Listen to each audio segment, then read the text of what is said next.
Revelado, os cientistas finalmente abriram a Arca da Aliança.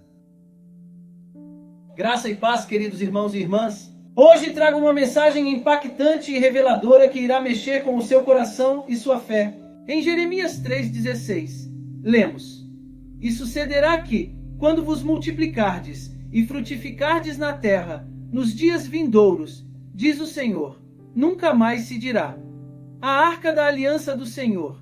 Ela não lhes virá à mente, nem dela se lembrarão, nem a visitarão, e nunca mais será feita. Antes de mergulharmos no tema intrigante de hoje, gostaria de pedir um favor especial a você, nosso querido espectador. Se você está gostando dos vídeos que compartilhamos aqui e deseja acompanhar mais conteúdos inspiradores como este, por favor, inscreva-se no canal Profeta Pastor Marconi Silva. Ative o sininho para receber todas as notificações e deixe seu like. Sua participação é fundamental para continuarmos trazendo mensagens edificantes e de qualidade para vocês. Agora, prepare-se para uma notícia que pode abalar os fundamentos do conhecimento humano e da fé. Os cientistas finalmente abriram a Arca da Aliança. O que eles encontraram lá dentro foi chocante. Imaginem um artefato tão sagrado e poderoso, mencionado inúmeras vezes na Bíblia, sendo finalmente revelado ao mundo. As implicações dessa descoberta são vastas, não apenas para a ciência, mas principalmente para nós, que caminhamos na fé e buscamos compreender os mistérios de Deus. Muitos cientistas afirmam ter seguido os últimos vestígios da Arca da Aliança para encontrar este objeto sagrado.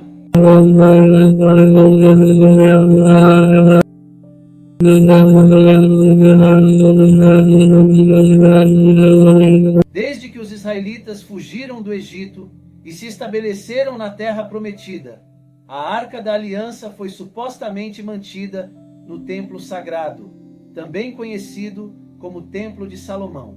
600 anos antes da morte de Jesus, os babilônios invadiram e destruíram grande parte de Jerusalém, incluindo o templo onde se acreditava que a arca estava guardada. No momento em que a Arca da Aliança se perdeu para a história, os babilônios iniciaram seu ataque, erguendo um enorme muro de cerco ao redor da cidade, impedindo que alguém entrasse ou saísse. Em resposta, os israelitas construíram muitos túneis para se moverem pela cidade sem chamar a atenção. Muitos desses túneis ainda existem hoje, e artefatos antigos foram descobertos em alguns deles. Antes de Wyatt argumentar que a Arca da Aliança, o artefato judaico mais sagrado, estava escondida em uma câmara subterrânea que foi então selada e esquecida. Além de Ron, há também muitos outros cientistas que afirmam ter encontrado a Arca, desaparecida há milhares de anos. Quando este baú sagrado foi encontrado, todos aguardavam ansiosamente o momento em que os cientistas o abririam, para confirmar se o que está dentro corresponde ao que está descrito na Bíblia. Se os cientistas abrissem a Arca da Aliança, a primeira coisa que fariam seria examiná-la minuciosamente, mesmo que já tenham entendido seu design através da Bíblia. No momento em que testemunhassem a Arca da Aliança, ficariam surpresos, como se as páginas de um livro se materializassem diante de seus olhos. A arca era feita de ouro puro por dentro e por fora, com uma moldura de ouro ao seu redor. Sua tampa, chamada de propiciatório, tinha duas estátuas de querubins dourados com suas asas abertas, olhando uma para a outra e para o propiciatório, considerada a parte mais sagrada da arca. A arca possuía 4 anéis de ouro, 2 de cada lado, nos quais eram inseridos varas de madeira de acácia cobertas com ouro para transportá-la.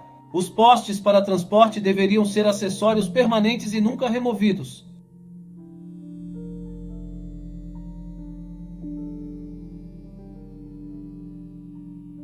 Agora, deixe-me desafiá-lo com uma pergunta super simples para testar o quanto você se lembra sobre a Bíblia. A questão é: você sabe quais são os 3 itens armazenados dentro da Arca da Aliança? Vamos às alternativas. A. Pergaminho, moedas e joias. B. Tábuas dos 10 mandamentos, a vara de Arão que floresceu e um pote de maná. C. Barras de ouro, vestes cerimoniais e uma coroa. D. Animais de sacrifício, incenso e óleo. Hora de pensar, ok? Tenho certeza de que a maioria do público que respondeu deu a resposta correta. Então vamos ver como os cientistas ficaram surpresos com o que encontraram dentro. Os 3 artefatos importantes dentro da arca eram os 10 mandamentos, o bastão brotado de Arão e o maná, como um vaso de contenção. A arca carregava artefatos que remetiam a momentos-chave durante o tempo de Israel no deserto. O segundo conjunto de tábuas de pedra representava a lei, o padrão de justiça do Antigo Testamento. Moisés quebrou as tábuas originais em Êxodo 32. Depois os israelitas fizeram o bezerro de ouro para adorar. O maná na tigela de ouro representava o alimento de sustentação da vida que Deus dá ao seu povo. Quando Israel estava no deserto, o Senhor os sustentou com este pão misterioso. Sem saber o que era, eles o chamavam de maná, que significa o que é. Quando Jesus alimentou os 5.000, ele disse que Moisés não lhes deu o pão do céu, mas que seu pai lhes dava o verdadeiro pão do céu. O pão de Deus é aquele que desce do céu e dá vida ao mundo. A carne e o sangue de Cristo são o alimento de sustentação da vida para o crente. A vara de Arão era a mesma vara que Deus transformou em serpente diante do faraó. No entanto, o momento mais significativo, notado pelo escritor de Hebreus, foi o brotamento e a floração da vara em Números. Quando o povo de Israel começou a resmungar contra a liderança de Moisés e Arão, o Senhor derrubou um grupo de rebeldes para provar a escolha do sacerdócio de Arão e sua linhagem. O Senhor ordenou às tribos de Israel que estabelecessem 12 bastões, com Arão representando a tribo de Levi, designada por Deus para o sacerdócio. Durante a noite, os bastões foram deixados do lado de fora, e pela manhã, a vara de Arão havia brotado e produzido flores, trazendo amêndoas maduras para os israelitas. Essa vara representava a linhagem do sacerdócio, algo que chamou a atenção dos cientistas. O propiciatório foi colocado sobre a arca, e quando o sacerdote entrava no Santo dos Santos, aspergia o sangue do sacrifício sobre o propiciatório, representando o sangue expiatório de Jesus. O pecado de Israel formava uma barreira entre Deus e eles, assim como nossos pecados também nos separam de Deus. Para resolver esse dilema, o sangue de Jesus é essencial. Assim como o sangue no propiciatório, o sangue de Cristo está entre a lei de Deus e a presença de Deus. Quando o Senhor vê o sangue, sua ira é satisfeita e as transgressões do povo de Deus são perdoadas. Agora o Senhor não nos vê mais pelas lentes da lei, mas através do Evangelho. A Arca da Aliança é mais do que uma história bíblica, é um símbolo mítico. Apenas certas pessoas podiam tocá-la ou se aproximar dela, pois era tão sagrada que a tocar significava morte instantânea. A Arca da Aliança foi sepultada na Câmara Santa do Templo de Jerusalém. Apenas o sumo sacerdote tinha permissão para estar em sua presença, e isso apenas uma vez por ano para cobri-la ou descobri-la. Para mover a arca, você precisava ser dos filhos de Arão, nascido na tribo de Levi. Os levitas foram designados como os sacerdotes reais da aliança, responsáveis por cuidar de todas as coisas sagradas.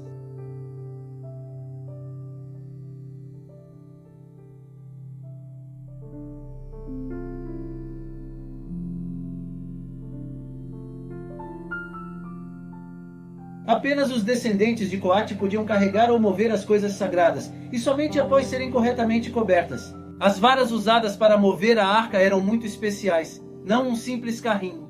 Qualquer toque incorreto era considerado irreverência, sujeito à pena de morte. Se você não pudesse provar ser um dos filhos de Arão, ou descendente de Coate, tocar na arca significava certamente a morte, assim como aconteceu com Uzá. Se você não fosse um desses, mesmo que tocasse a arca por qualquer motivo, não sobreviveria. Entretanto, se você fosse um descendente de Levi, a situação seria diferente. Ou se fosse uma pessoa escolhida por Deus, as coisas mudariam. Se fosse a vontade de Deus, as circunstâncias seriam completamente diferentes. A Arca da Aliança, como a conexão espiritual entre Deus e seu povo, ficou perdida por muito tempo.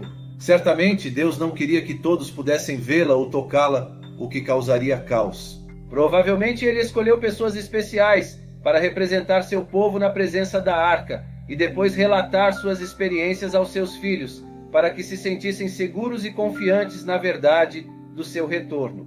Então, conforme a Bíblia ensina, apenas um levita poderia ser escolhido por Deus para tocar na Arca da Aliança. Quando os israelitas foram alocados em terras Entre as 12 tribos, os levitas não receberam terra. Em vez disso, viviam espalhados por Israel, exemplificando uma vida devota. Por não possuírem terra, não podiam cultivar e eram apoiados pelos outros israelitas que contribuíam com 10% de sua produção aos levitas, seguindo o sistema de dízimo. Hoje, cerca de 4% dos judeus são de herança levítica. Uma vez por ano, no dia da expiação, o sumo sacerdote entrava no Santo dos Santos, no tabernáculo e mais tarde no templo, e aspergia sangue sobre o topo da Arca da Aliança, chamado de propiciatório. Este ato simbolizava que o sangue ativava a misericórdia de Deus, triunfando sobre o julgamento, conforme mencionado em Tiago 2,13. Porque o juízo será sem misericórdia sobre aquele que não fez misericórdia, e a misericórdia triunfa sobre o juízo. A arca era tão sagrada que ninguém podia tocá-la. Deus ordenou em Êxodo 25:14 que ela fosse carregada em postes, somente pelos levitas, que eram os sacerdotes. Havia anéis do lado da arca, e os sacerdotes deslizavam os postes por esses anéis para carregá-la. Se alguém a tocasse, enfrentaria a morte, como mencionado no 2º livro de Samuel. Os levitas eram responsáveis por carregar a arca, usando 2 varas de madeira inseridas através dos anéis em seus lados, pois tocar na própria arca resultaria na morte nas mãos de Deus. O levita Uzá tocou na arca com sua mão para estabilizá-la, e Deus instantaneamente o matou. Além da informação de que os cientistas encontraram a Arca da Aliança, existem muitas teorias em torno dela. Uma teoria persistente postula que a Arca da Aliança foi guardada na igreja de Santa Maria de Sião, em Aksum, Etiópia. Segundo essa teoria, Menelik I trouxe a arca para a Etiópia durante sua visita a Salomão em Jerusalém.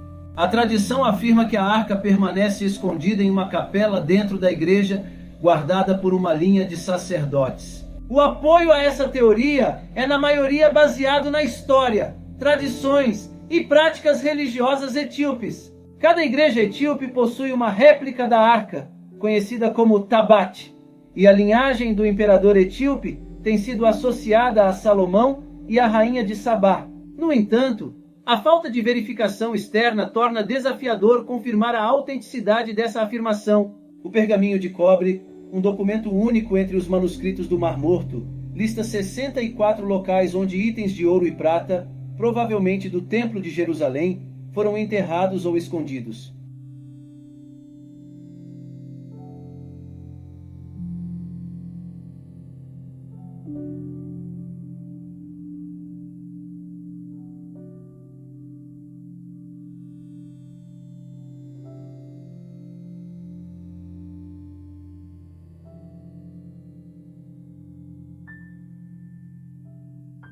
Um aspecto intrigante do pergaminho de cobre é sua sugestão de que a Arca da Aliança pode estar escondida perto do Mar Morto, possivelmente próximo de Qumran, onde os manuscritos do Mar Morto foram descobertos. O pergaminho de cobre implica a presença da arca, mas não fornece coordenadas precisas sobre seu local de descanso final. Assim como os cientistas podem ter encontrado a localização da Arca da Aliança, é possível que Deus esteja dando sinais e orientação ao seu povo escolhido para encontrar o tesouro perdido há milhares de anos. No entanto, se ele permitirá que a presença desta arca seja anunciada publicamente ou não, é desconhecido. Ou talvez ele só tenha revelado à humanidade o espírito sagrado desta arca, não fisicamente. Ron, por exemplo, estava convencido de que havia testemunhado a Arca da Aliança, mas algo estranho o impediu de tirar fotos ou vídeos dela. Ele relatou que quando retornou ao local para coletar mais evidências, 4 anjos estavam diante dele e disseram que não era hora de o mundo ver essa descoberta com seus próprios olhos.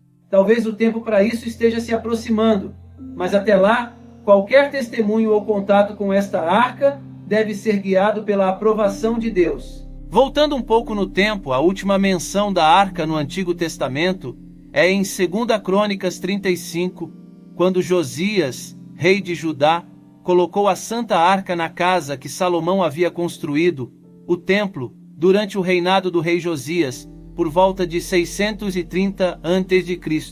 Uma das teorias mais conhecidas sobre a arca está ligada ao épico nacional do século XIV da Etiópia, o Quebra Nagast. Segundo este relato, a rainha de Sabá visitou o rei Salomão em Jerusalém durante o século X a.C. e teve um filho chamado Menelik. Na sua jornada de volta para casa, Menelik retornou a Jerusalém. Uma vez maior de idade, embora Menelik tenha finalmente escolhido voltar para sua mãe, Salomão enviou com ele uma companhia de judeus sem o conhecimento de Salomão ou Menelik. Esses companheiros, frustrados em deixar Jerusalém, decidiram levar uma espécie de lembrança da Arca da Aliança. Era tarde demais para Salomão recuperar o vaso sagrado. Menelik trouxe a arca com ele para a cidade de Aksum. Com a arca ao seu lado, ele mais tarde conquistou vários territórios circundantes para o que se tornaria o Império Etíope. O Quebra Nagast e seu relato da arca são partes importantes da história nacional da Etiópia, embora muitos estudiosos agora acreditem que o texto seja apócrifo. Os reis medievais da Etiópia, chamados de dinastia salomônica, reivindicavam descendência direta de Menelik e Salomão. Essa dinastia governou até 1974 e sua conexão bíblica foi codificada no imperador Haile Selassie, o Conquistador do Leão. As constituições de 1931 e 1955, além do governo etíope, reconheciam essa ligação. A maior denominação religiosa do país, a Igreja Ortodoxa Etíope Tewahedo, entende o Quebra Nagast como uma história cristã legítima. A Arca da Aliança tem sido guardada de perto em Aksum, na Igreja de Santa Maria de Sião. Nem mesmo o sumo sacerdote de Aksum pode entrar em sua câmara de descanso. Apenas um único guardião, um monge virgem, tem acesso e não pode deixar os terrenos sagrados até sua morte. A influência da arca é sentida em todo o mundo ortodoxo etíope. Cada uma de suas igrejas possui um tabá, uma réplica sagrada da arca, mantida no Kest Kusan, ou Santo dos Santos, e só é retirada durante as festas e momentos de necessidade. Cada tabat é venerado como se fosse a própria arca. Apesar de ser uma parte integral da ortodoxia etíope, a natureza da suposta tutela da arca em Aksum tornou a reivindicação de propriedade da igreja não verificável. A maioria dos historiadores pensa que, se existisse, a relíquia de mais de 3.000 anos se desintegrou com o tempo ou foi destruída.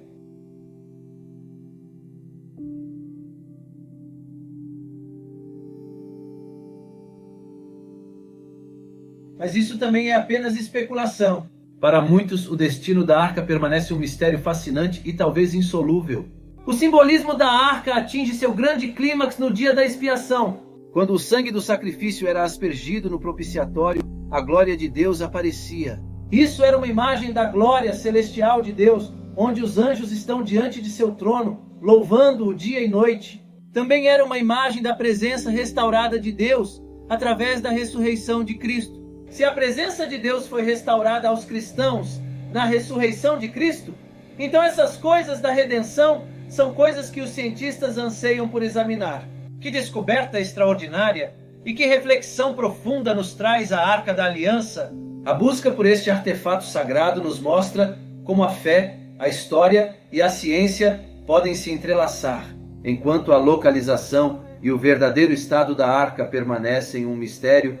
O seu simbolismo eterno e a mensagem de redenção e presença divina através de Cristo nos inspiram a continuar nossa jornada de fé. Que Deus nos guie e abençoe, revelando-nos sua vontade e mantendo viva a chama da esperança em nossos corações. O convite para aceitar Jesus como nosso Salvador é uma das decisões mais importantes que podemos tomar em nossas vidas. É uma escolha que não apenas transforma nosso destino eterno, mas também impacta profundamente nossa jornada terrena.